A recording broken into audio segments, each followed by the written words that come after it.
Welcome to the CPG Guys podcast. Your hosts, Shri Rajagopalan and Peter V.S. Bond, explore how brands and retailers engage consumers in an increasingly digitally driven world.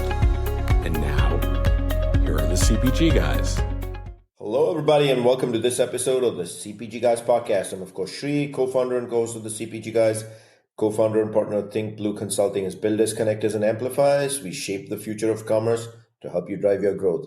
Please do listen to my older daughter, Ria Raj's music, www.riaraj.com. That's R-H-E-A-R-A-J-N, and new song, Hot Couture, which has been out for a month. And my younger daughter, Laura Raj, is a member of the Geffen Records Universal Music Group, Cat's Eye. Joining me today is my fellow co-founder, Peter V.S. Bond, who, of course, has chosen to wear a LA Dodgers jersey. And when he's not co-hosting this podcast, he serves as head of industry and client engagement at Flywheel, the e-commerce acceleration division of Omnicom. At the time of this recording, to be noted, we were at the MLB flagship store on 6th Avenue yesterday, and I can see he didn't waste a minute, and he has unveiled his new LA Dodgers possession the very next day. How you doing, man? Hey, man. Good to see you in New York yesterday. We had a lot of fun. Went to the mass market retailer of the Year award ceremony in Midtown. Saw a lot of old industry friends, met a lot of new people, booked a couple of podcast episodes. I think we did pretty well yesterday. Shri, how about you? Yeah, my hats off also to RMIQ. They had an amazing audience of very senior leaders, diaspora of the industry, from chain drug to grocery to dollar. My hats off to Jeff Friedman for his leadership there and the wonderful work they do. And it was good to see all the honorees in person receiving the awards. Congratulations to every single one of you. Before we get to our guest, let me ask you to consider following us on Apple Podcasts and leaving us a rating. The rating tells us how we're doing as a podcast. The review will tell us whether we're having the right conversations. We're also honored to be rated in the top 5, top 3 spots specifically for retail and number 2 for CPG podcasts, according to the latest FeedSpot charts. We've been in and out of number 1 and number 2 on a weekly basis, but we're excited we can maintain our place right up top of the FeedSpot charts. And now I'm going to head over to the main event. Today is a very special guest, and we're going to have a very special conversation. We actually met him down at CAGNY down in Florida. As we start having this discussion, we will decompose what CAGNY is for you. Shaan is a Gen Z who was in attendance and gave us a pretty good summary of what he saw from the lens of today's young consumer and tomorrow's wallet. In fact, it was so good, we said, hey, can you talk about what you said to us to the industry so the industry can actually hear it from the lens of a Gen Z? A much missing opportunity for insights, learning, and education in the CPG industry and retail. Gen Z, of course, is not just tomorrow's wallet, but also influences today's wallet. He's a senior at Chatham High School, and he's looking forward to attend Pace University in the fall of this year. Shaan, congratulations to you in the next steps of your future, and welcome to the CPG Guys. You are our first Gen Z guest, so congratulations, man. Pleasure to have you. I'm honored. Thank you. I've heard a lot about the show, so I'm really excited to get going today.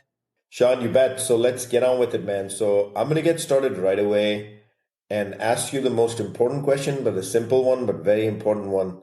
We didn't see a lot of Gen Zs out there, and the ones we saw were at the pool, or they were at perhaps hanging out at a restaurant, or probably left the property to go somewhere else. But what inspired you as an 18-year-old to actually use vacation time to show up at CAGNY 2025? And how did you prepare to get them? How did you even know what CAGNY is? Well, I've been attending the conference since I was a little kid, I think 5 or 6 years old, as far as I can remember. Yeah, so I've always been the little annoying kid running around just trying to grab free cereal boxes or like the cool candy bar that I saw online. But now that I'm a senior, We're the old guys that ran around the table trying to get all the Mondelez candy, stepping over people. We were ruthless in pursuit of those Toblerone eggs, let me tell you, Shaan. I saw a couple of elbows being thrown. So that was right there, elbows up. That's what we Canadians do. Elbows up, elbows out, yeah. But now that I'm a senior in high school and I understand the world of business, I'm really interested by company strategy. And yes, I was also in Florida for the nice weather and the nice food. And luckily, it lines up every year with my February winter break that I get off for school. But my dad gave me a challenge to give Gen Z's perspective on the conference as a whole. And since I'm heading into college next year and I'm really interested in the world of consulting, private equity, investing, I really wanted to see how companies talk about and present their strategies. And now that I think of my future careers, I just really had to think about how I would advise these companies as if I was already in one of those jobs. And there's really no better place or time to get a head start. I got to tell you, man, if you want to get into the world of private equity, consulting, and be in the business of overall investment management, I can't think of a better place for you to get started than CAGNY. Over to you, Peter. Shri, when I was a senior in prep school getting ready to go to college, I was thinking about drinking beer and, chasing girls. So. I was going to say, don't complete that sentence. Yeah, I'm sorry. It is what it is. Shaan, welcome to the podcast. We're really happy to have you. Shri and I are a little jaded. We see these investor presentations all the time. And some of them are, most of them I say are what we expect. Every once in a while we get surprised. So I guess my question to you is this. As you sat there and watched through them, were there any moments during the conference, be it something that happened on stage or even something you heard out in the hallway amongst other people talking that really shifted your opinion about a brand or a specific product? Yeah, 100%. So what really opened my eye was during the CAGNY presentation when they shifted to the conversation of frozen foods. So one common thing among my generation is that frozen food is commonly associated with bad quality or as being unhealthy for you. Like, for example, when I come home from school and open the freezer and I think of a frozen meal, just the first thing that comes to mind is frozen mac and cheese, frozen chicken nuggets, or even a frozen pizza. And when I was watching the presentation, seeing how they really cared about the quality of the food and how they actually got the food in the first place really changed my perspective on frozen ready-to-eat meals in the sense that I don't immediately have that bad for you association with it anymore. And to add on to that, one more thing that I really thought was unique was their partnerships with other restaurants to do with their frozen foods. For example, their Wendy's bean chili or even the PF Chang's orange chicken, which I love, by the way. I really thought that was unique. And one thing that I thought that they missed out on just a little bit was some trendy restaurants such as the In-N-Out or the Dave's Hot Chicken. And I feel like if they included those, it could really be a hit for them. Living in California, we may know a thing or two about the In-N-Out stuff. There's one half a mile down the street from me, and usually there's a line of no less than 50 cars 24 hours of the day, no matter what time it is. I don't get it, but it's an insane trend. So you were obviously in the mix of consumer analysts from various banking institutions and investors, but your perspective was a Gen Z consumer. How did it differ from the analysts or executives that you actually may have interacted with at the event? Yeah, so one thing that I noticed while I was down there is that many of the analysts I spoke to, and even in the company's presentations that I attended, they really focused on the margins and market share. But what I was personally looking for was for the cultural relevance of the products and brands. Now, I do understand that the conference was geared towards investors, so probably that's why the discussion skewed more towards those areas. However, there were a lot of things that I noticed that they were missing that could really help them in the long run gain market share and produce better margins. Just one example that I have is during the General Mills presentation, they spoke a lot on the idea of innovation, which was awesome. But what they didn't touch on was how they can leverage their core brands to tailor to trendy ideas. Now, as a Gen Z, I spend a lot of time on Instagram and TikTok, and two trends that I really noticed was that they didn't really speak on or leverage the viral cereal as an ice cream topper trend when people are just pouring General Mills ice cream or cereal products on top of their ice cream and mixing it in and having a delicious sundae. Or the second one is a cereal rice cake trend, which many people don't know about, but it's where people have been crushing up certain cereal products and pouring it on a bed of peanut butter or melted chocolate and then creating a delicious snack. And at the end of the day, these companies just really need to be more consumer centric, in my opinion. To me, Peter, I think the big miss on that is when I hear someone, a Gen Z, Shaan here in this case, speaking about very specific trends, right? I feel, and I'm not taking pot shots at any brand or agency over here. I think most of the innovation still heavily relies on old school methodologies of sourcing the data and insights and doing A/B testing. And one of the reasons for that is the ability for a large market cap brand to react and quickly form an innovation just doesn't exist because of the lines, challenging existing lines that may be manufacturing anything or going to contract manufacturers, which might take forever. And so it's an Achilles heel for large brands to be able to react to trends quickly. You know, Shri, a really wise man recently said that if you're a CMO or a senior brand manager, you don't have TikTok on your phone and you're not watching what's going on, you probably need to look for a new line of work. In my opinion, it's a crime if you're in marketing. You listen to my words. It's a crime if you're in marketing of a brand today, a consumer product, and you're not watching. I'm not asking you to post. I don't expect you to post because your comms team will decide that, and that's perfectly okay. But if you're not absorbing content and learning, you're depending on someone else's PowerPoint presentation, I'm sorry, you're not a marketer.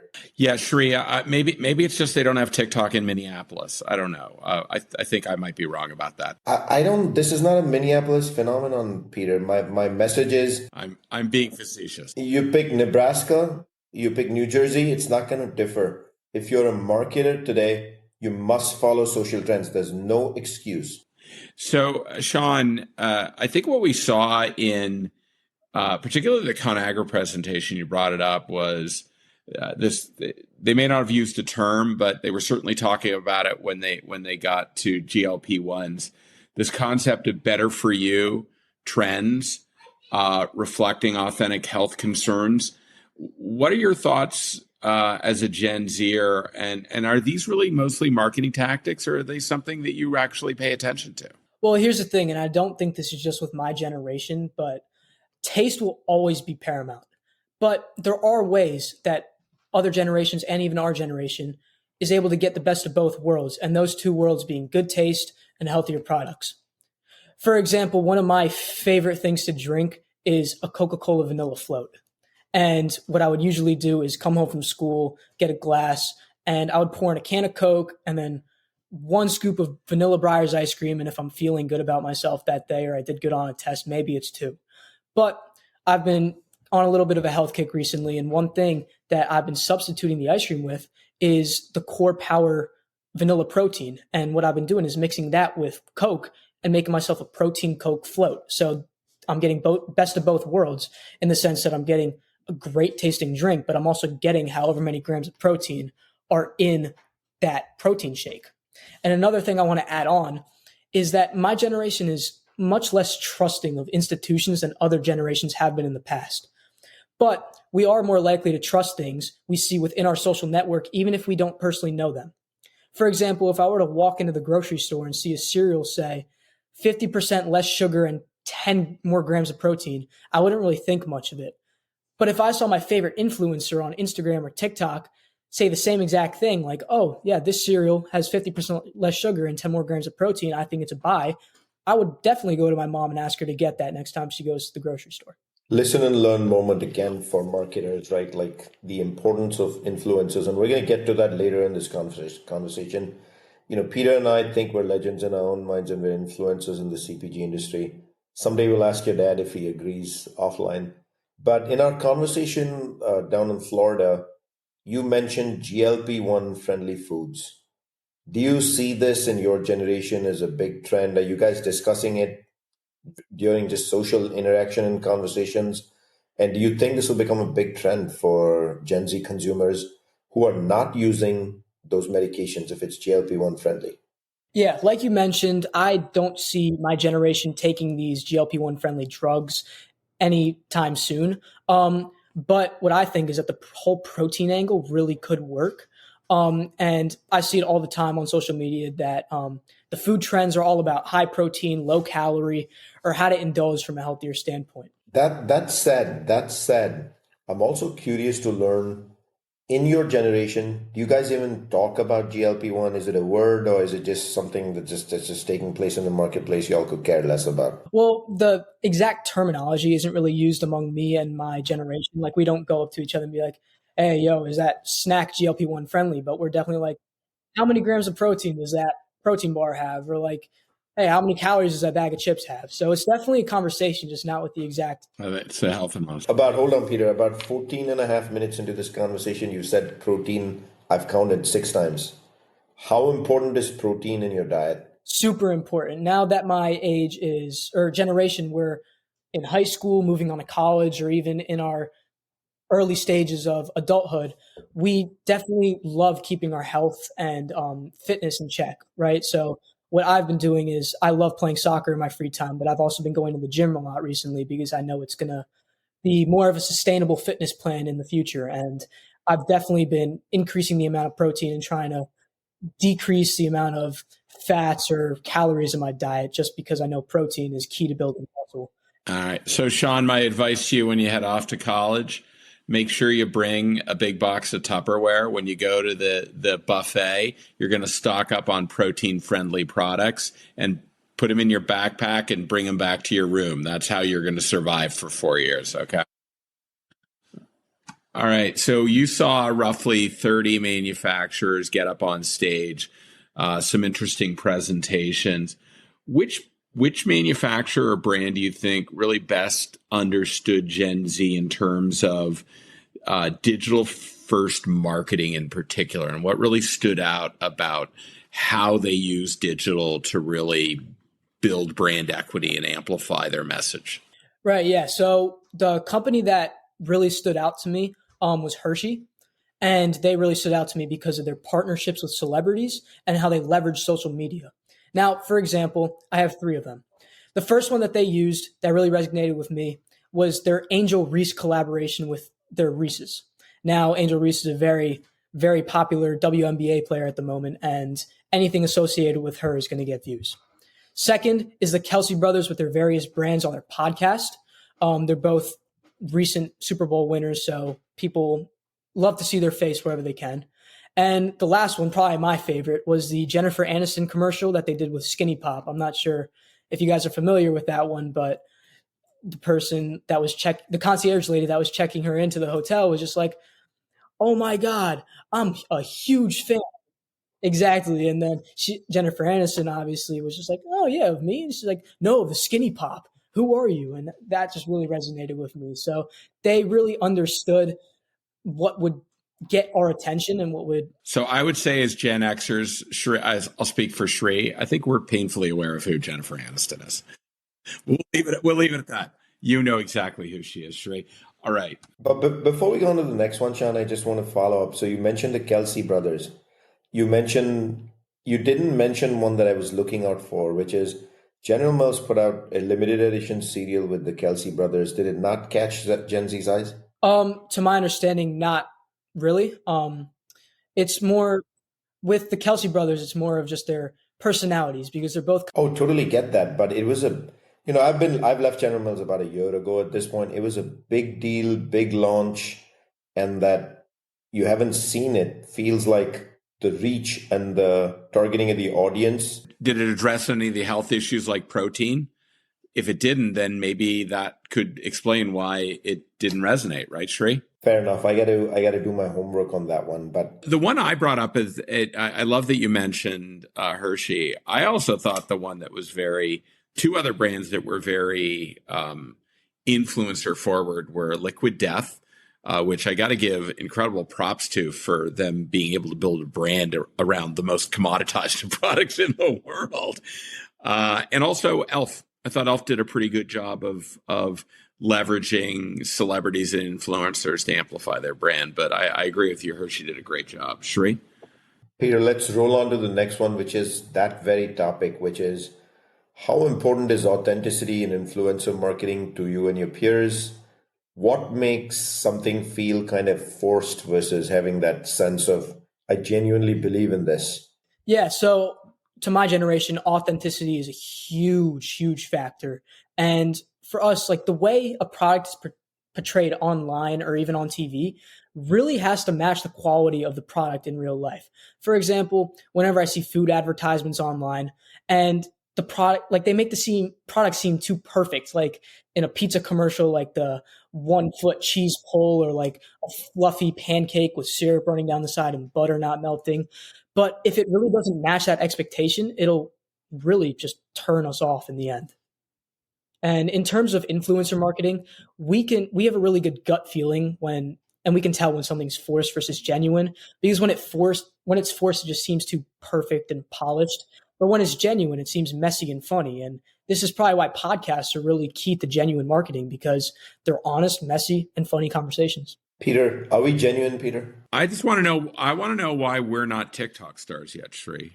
What are we doing wrong? We got to figure it out, man. We got to scratch our heads. But wait, there's another message I took away in what you just said. You kind of highlighted to images on brand products, right? You gave the example of the melting butter, etc. That's what you still see: frozen food, ready to cook food. I mean, it's delicious, it's tempting, it's salivating. And you mentioned in your generation that is not the big aha moment, and you all actually look at that with disdain. Is that accurate? 100%, yeah. It's a problem, Peter. It is. So I want to get back to these TikTok trends. You had mentioned how a lot of companies seem to be missing this. I can probably think of at least half the people that were up on stage that focus their attention on big widescreen linear television ads rather than how they create viral content that goes on the most important social media platform for Gen Z. But why do you think brands are just so slow to adapt? Why do they, every time someone threw up what was clearly meant to be a linear television commercial, it wasn't portrait, it was landscape, and it was clearly why are they just missing the boat here, Shaan? Yeah, well, I'm just going to use an analogy real quick, and my brother's actually going to be pretty happy about this. But so he's a up and coming DJ, and he does these mashups on TikTok all the time. And a couple months ago, when Squid Game season 3, it was highly anticipated. When that was released, he did a little mashup with a song that he listens to all the time and one of the theme songs in the show. And he released it it's just a matter of days after it really lost its trend. And it got maybe 200 views and a couple likes, and his friends were just making fun of him for it. But a couple weeks ago, I'm pretty sure we've all heard of the Minecraft movie and the theater destruction that it's bringing. But while it was hot, this was actually last week, he released a mashup of one of the songs that was in the Minecraft movie with the song he listens to all the time in the shower. And I can't get enough of that song, by the way. But he released that, and within 24 hours, overnight, he got 500,000 views and 100,000 likes on that one mashup because he released it within that time frame. Now, one thing I don't think these companies understand is that they think that they need time, but that is not a luxury they have anymore. Stuff gets around so quick and dies even quicker on social media. So my personal take is that they don't need to make new products because that obviously takes time. What I think they need to do is they just need to advertise and leverage their existing products on the trending usage occasions. Just like I used as the General Mills ice cream topper, their cereal ice cream toppers. I used that earlier as an example. I'm just going to use it again. They don't need to innovate or develop a new product. They have it right there. All they need to do is on TikTok, repost a couple of videos or even create a DIY ice cream sundae while putting their own cereal. It's like we said to Coca-Cola a couple of weeks ago, Shri. You don't need to invent the combination of core power with Coca-Cola. You just need to merchandise them next to each other in the store and inspire people like Shaan to do something that they're already inclined to do and just make it easier for them. But what I also heard, Shri, is we need to get Shaan's brother to do a mashup between a Cat's Eye song and a Rhea Raj song featuring the CPG guys doing something like Bob in Our Heads. I think that could be our key to success, Shri. Touch. So I'm gonna stretch that question a little bit, Shaan, for you, which is if you were to, we mentioned cereal multiple times in this category in this conversation. So if you were to advise a cereal company on a single product innovation to better appeal to Gen Z, I have a guess what that could be, but I want to hear it from you. What would it be in your mind? Yeah, so I've been using General Mills as the example, so I'll just use them again. Look, I really don't think that these companies need to innovate new products because they have the potential to be better off if they just do a better job expanding the purpose for their existing products. Now, taking General Mills, for example, I know that they own Haagen-Dazs as part of their portfolio, and let's just take Cinnamon Toast Crunch, for example. what if they were able to take Cinnamon Toast Crunch and make a cereal covered ice cream bar? I think that would be genius because it's one of my favorite cereals, and who doesn't love ice cream, right? And then another thing I know that they do is they make those cereal snack bars. And I, as a kid, used to indulge in those maybe 3 times a day. I'm not going to tell my mom I said that, but what if they were able to make cereal protein bars? I think that would be genius. Because that fits the better for you health trends, but it's also a delicious snack. So you're getting best of both worlds. I don't know about you, Peter, but I'm like salivating right now. I gotta hit that snack closet after this conversation. Yeah, you gotta go hit up all the good stuff. And it's gonna be sugar and wheat flour. I don't know about the protein, man. All right, so let's talk about personalization, because we live in a digital age where increasingly we expect the message that's coming to us to be highly relevant to us, not just the same message that everybody else gets. So how important is personalization in food products for your generation? Like if you had the opportunity to order a custom snack bar, like I hate going to club stores and buying the variety packs because there's always one of the 3 flavors that I don't like. I'm like, I'm not going to buy a freaking case of that. And a quarter to a third of it, I'm just not going to consume. So how much do you expect to be able to customize what you're buying from brands and retailers? I mean, look, that would be awesome. If I could have a custom snack box for different occasions, that would be amazing. Like, for example, like after soccer games, I usually end up bringing 5 bags of different snacks and different kinds of food with me just to, cheer me up, even if we lose 7-0. But I mean, post soccer match, if I could have something like heavy to fill me up, something sweet as a treat, and something salty to stop the cramps, like that would be awesome. And I do understand that that's probably very hard for companies to execute this manually, but with the growth and development of AI and automation, the sky's truly the limit. What I hear repeatedly from Shaan is crowdsourcing innovation. That's how their generation thinks of it. That is in a strange way, brands do crowdsource innovation, but it all starts in a lab and it comes through consumer insights and research, and it's done through A/B testing. And that's why it takes 2 years to get an innovation out. What he's talking about is now. Well, I look about now and I look at crowdsourcing. I'll give you a good example where I actually see a company doing a good job of that. What's the newest flavor of Coca-Cola that you see them marketing in retail stores on end caps? It's orange cream soda, Coca-Cola. How did they get that? I know exactly how they got it. They basically looked at the trends of people using the Coca-Cola freestyle machines to see the combinations that were being created. And then they followed that up with some attitudinal research, in addition to obviously the behavioral, what they're choosing. And they came up with a very smart product extension.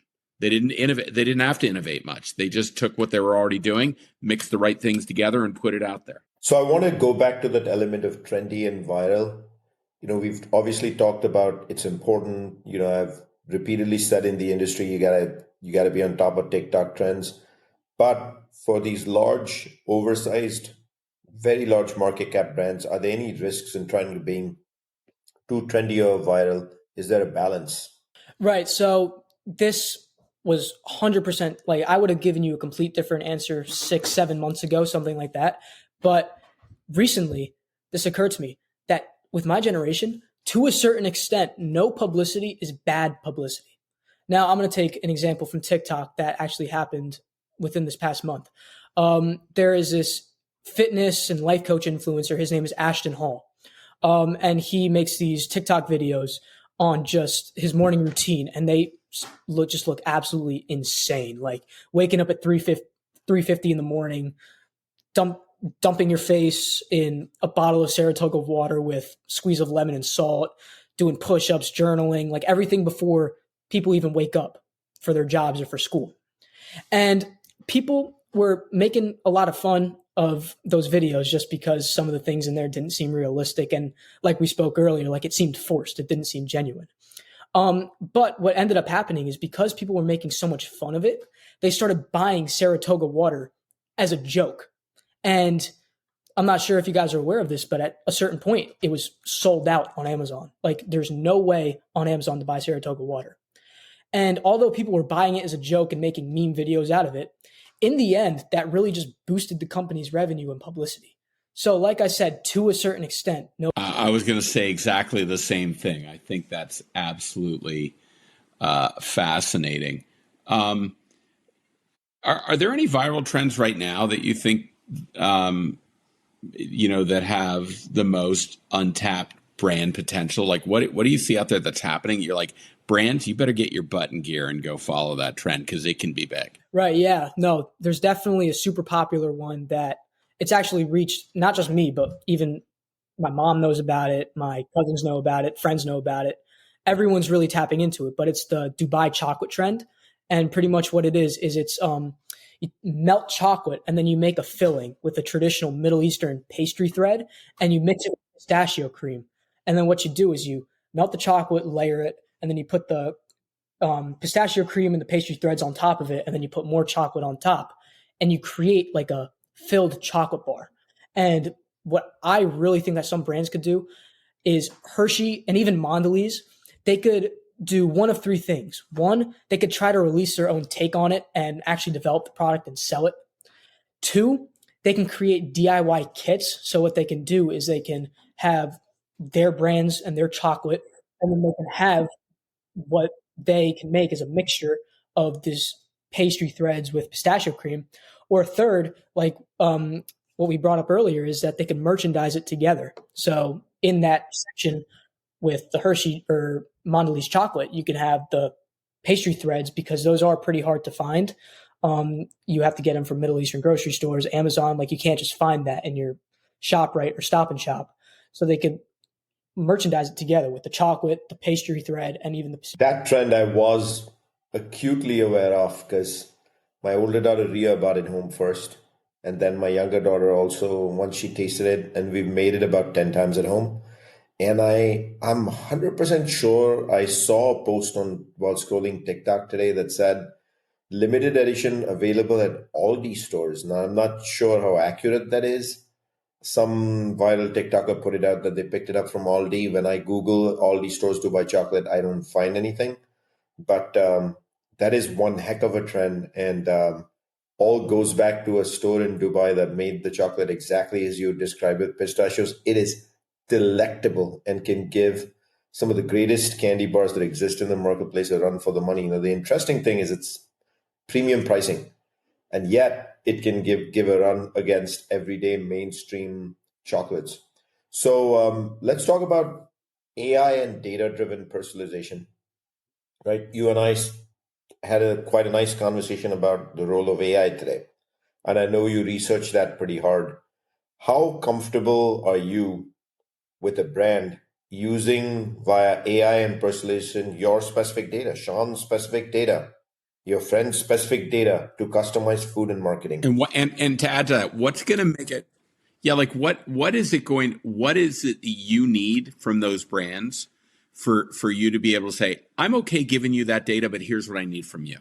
Right. Yeah. So I'm going to speak for myself, but I honestly do think that this could be the same thing for my generation as a whole, is that we are much more comfortable than generations have been in the past with giving away our data as long as we're able to get something out of it. Now, with them having our data, I really think that they can personalize the marketing and the experience, which makes us feel more special, unique, and attended to. So, for example, like if I were to give Mondelez my information, and they were to send me a box of 3 different chocolates that they believe that I would have the most satisfaction from eating, if they sent that to my home and I came back from school one day, opened the front door and saw that outside, like that would make me feel pretty awesome. And I'd probably be more inclined to go buy more Mondelez product. Wait, Sean, unlike the many CMOs and VPs and SVPs of marketing I talk to who tell me they don't have a TikTok account because they fear privacy and were very comfortable getting that data of consumers to actually create innovation and actually run their business. You're telling me, at least for you, you're comfortable as long as there's a thrill, surprise, excitement, and delight factor thrown in the mix. Is that how to interpret what you said? Yeah, 100%. And I just want to add on to that. Like when I'm talking about giving away my data, like I am 100% okay giving away like my chocolate preference or my food preference. Like there's a certain extent to where I would go with being comfortable giving away my data for benefit. But in the case of food, chocolate, drink, and personalization, I really don't see a problem with it. Interesting. So, Shaan, if you end up going back to CAGNY after you graduate from college, 5 years out from now, and you're seeing these presentations, what changes or marketing evolutions would you hope to see in how brands are engaging with your generation and, frankly, the generation that follows you?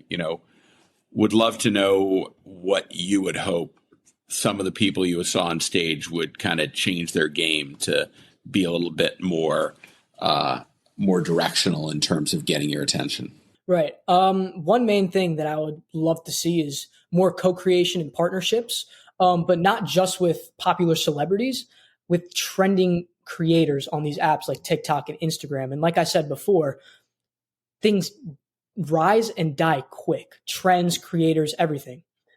But I truly believe that if companies were able to market behind trends, they could keep it alive longer. And now, although this is very hard manually, I truly think with the rise and development of AI, they could really use it to help track viral trends or even give brands better information and data on what keeps. And let me add to that. So let's say a brand they were able to capitalize on a trend. They were able to understand how Shaan buys products, what he likes, and they were able to highly customize something that was on trend and relevant to you. Are you willing to pay a premium price for that? It honestly just really depends on what the product is, and like you said, they're going to tailor to my wants and my needs. But if it's really unique and special, and I think that I'm going to get the most satisfaction out of that product, 100% I'd be willing to pay that. So we talked quite a bit about the Dubai chocolate.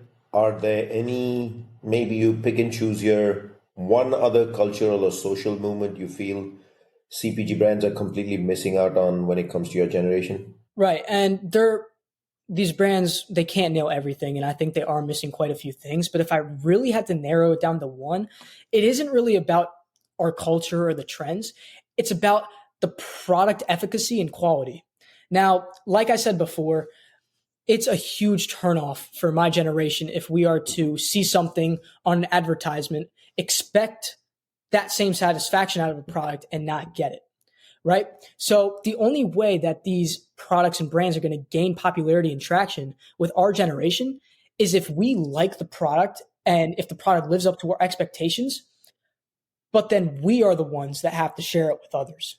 Because I truly believe that your social network, if you're able to express your opinion about a product, it'll blow up. And these companies. Interesting. So, Shaan, you said that you've been going to CAGNY since you were 6 years old. I think we know that's because one of your parents is in the industry and follows this along. So I happen to know that that he helped you think about preparing it for this conference, different than ever in the past. You came, you went to the pool, you played some golf, you did whatever, you rated the Mondelez table. This year you came with a little bit of a purpose-driven approach.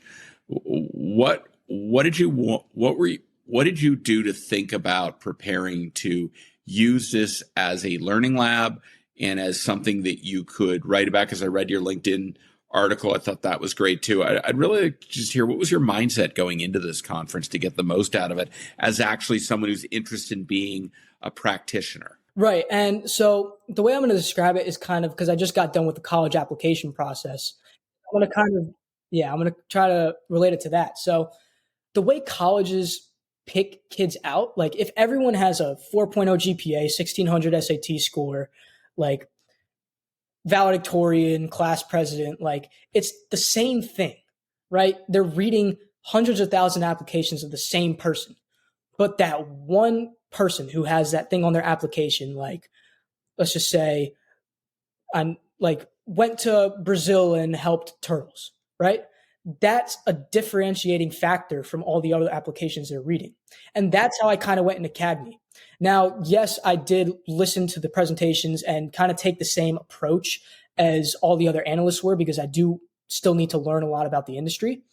But I, as the youngest person attending those presentations, I just had to be myself. And, because these other generations and these analysts don't think the way about some of these products that my generation does, because they aren't on social media as much as I am. So that's kind of the mindset I went into it with. I was just like, okay, yeah, I want to learn, but how do I differentiate myself and how do I come with a different? Yeah, one important thing, Peter, what you just said is, if the industry is going to course correct a lot of these things we've discussed today, I don't even want to say course correct, but like embrace and leverage a lot of what we discussed today. Analysts need to be asking these questions as well, right? Viral trends, how do you take advantage? Can you take advantage of it immediately? What's next from a trend perspective you're jumping on? What are you doing with AI, personalization? And Shaan, right up top, kind of correctly indicated the conference is built around EPS. And that's what people will talk if that's what you ask them. And I think the conversation does need to evolve to dig in a whole lot much more deeper. So let me fast forward now and say we got a couple more questions left for you here. The one I have for you is, were there any moments during the conference that shifted your opinion about any one given brand, a given product? You opened this conversation talking about frozen food. Was there anything else that stood out to you where you're like, oh wow, change your heart? Yeah, 100%. So it was actually in the Kraft Heinz presentation. So we all associate Heinz with their yellow mustard or their ketchup. But one thing that I've seen go viral on TikTok, Instagram is creating your own dipping sauces. Now, people are trying to recreate the Dave's Hot Chicken, or one that's really going viral is the Raising Cane's. It's like a up and coming fast food chicken joint, and their sauce is really, really delicious. And one thing that really caught my eye during that presentation was how they were taking like an international perspective and making international dipping sauces. Like, for example, they have a sweet chili Thai Heinz dipping sauce, or they have a Mexican street corn Heinz dipping sauce. And honestly, like, that is awesome. Like, if I can eat my French fries with a sweet chili Thai sauce instead of ketchup for the 100 millionth time, like, that'd be awesome. But one thing that I do think that they're missing out on, and I'm seeing this on TikTok, is the dips trend. Now, I'm not sure how familiar you guys are with the buffalo chicken dip. That's one of my personal favorites. My best friend's mom makes an amazing buffalo chicken dip, and I'm asking them every week just to have her make a batch for me only and have it drop it off at my house. But I really think if Heinz is able to dip their feet in the dips category, like, and they can partner with different brands, or they can use their own. Like, people are using Philadelphia cream cheese in a lot of these recipes. I really feel like if they're able to leverage that and dip their feet into that trend and category, it'll be huge for them. Hey, Shaan, in wrapping up over here, I have a simple question for you, right? First of all, what an awesome conversation. Wasn't expecting this depth of talking about trends and social media and influencers and data and AI. Absolutely fabulous. These are all hot topic conversations Peter and I are having all the time with brands, but it was very refreshing to get it from the perspective of, not your standard brand marketer or CCO or somebody heading sales or an agency. So let's close it out. If there was one last message you wanted to kind of give out to the brand world out there, or retailers for that matter, as a Gen Z, wearing the Gen Z hat, what would that be? Yeah, one thing I really haven't had the opportunity to touch up on is engagement with our generation and users on social media. Like, it would be awesome, and it would make us feel special and unique if on, let's just say, like a Hershey Instagram story or on a TikTok, they had like a poll, and they said, like, what should our next flavor be? And there were a couple options. And if we got to vote and they released that, like, that would be awesome, and people would look forward to that. Like if they did that every month or every other month, like that would be awesome. It would have us going back and staying engaged with what's going on with those companies. Very well said, Sean. I know why they don't do that, because it has to do with the P&L, and sourcing input sometimes can actually be dangerous. Once the latest trends are revealed, brands have to act, and large market cap brands again don't have the ability to do it quickly, as we've said multiple times.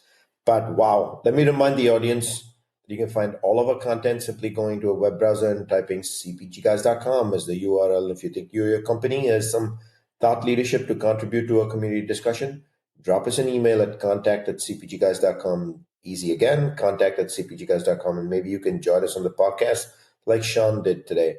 Don't forget to drop us a rating at cpgguys.com, either up top on the navigation bar on our website or on the Apple Podcasts. That rating means so much to us because it tells us how we're doing. The review will tell us, are we having the right quality conversations? To our followers on LinkedIn, I cannot say thank you enough times. Thank you for the clicks, likes, direct messages, meeting us at conference, coming to our networking events, coming to our social dinners that we host all over the country and at trade shows, and most importantly, for your continuous engagement with the CPG guys. To our sponsors, I want to say a big thank you. You come to us all year long and at trade events. This show doesn't exist without you both. Thank you from the bottom of our heart.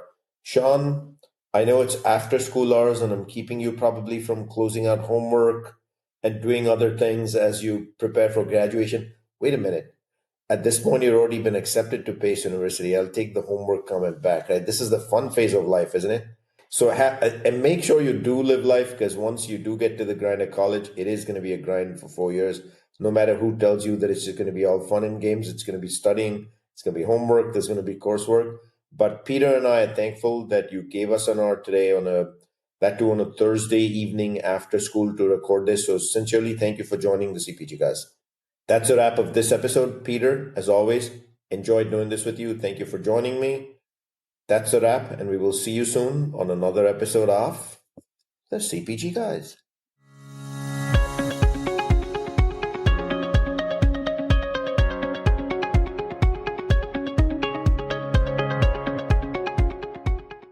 The content in this podcast episode is provided for general informational purposes only. By listening to our episode, you understand that no information contained in this episode should be construed as advice from CPG Guys LLC or the individual author, hosts, or guests, nor is it intended to be a substitute for research on any subject matter. Reference to any specific product or entity does not constitute an endorsement or recommendation by CPG Guys LLC. The views expressed by guests are their own, and their appearance on the program does not imply an endorsement of them or any entity they represent. The views expressed by CPG Guys LLC do not represent the views of their employers or the entity they represent. CPG Guys LLC expressly disclaims any and all liability or responsibility for any direct, indirect, incidental, special, consequential, or other damages arising out of any individual's use of, reference to, or inability to use this podcast or the information we present in this podcast.